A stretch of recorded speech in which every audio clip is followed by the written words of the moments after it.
খাসির মাংস কত করে কেজি? কে গো, রীতি নাকি মাংস খাবা? কেন তোরাই খেতে পারিস নাকি? আমরা পারিনি। ও ভাই, মাংস কত করে কেজি গো? 700 টাকা। তোর পেটে সহ্য হবে না। ওইদিকে ডাক গা, 5 টাকা সব পচা পুচি বিক্রি করছে। ওই দুটো কিনলে বাড়ি যা। এই জানোয়ার, তোদের মতো কিপটে নাকি? এ পচা পুটি খাবো? হাত তো শুনে দেখ, এক্ষুনি খাসির মাংস তো ভাত খেয়ে আসনু। এত শক্তিশালী গ্যাস করছে রে। কি বললি? তোর এত বড় স্পর্ধা, একটা মেয়ে ভাই তুই আমার গায়ে হাত দিলি।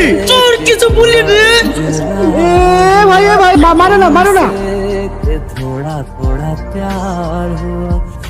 মাংসের দোকানে আসছে না তো? আরে না, ও তোমাদের চালাকি বুঝতেই পারেনি। ও কি করতে আসবে? 1 কেজি হবে নাকি?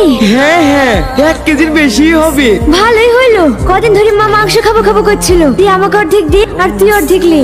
খালা খাবো বলিস, তো আবার ভাগ করে কি হবে? তুই যা, আমি না একটু বাড়ি গিয়ে খেয়ে আসবো।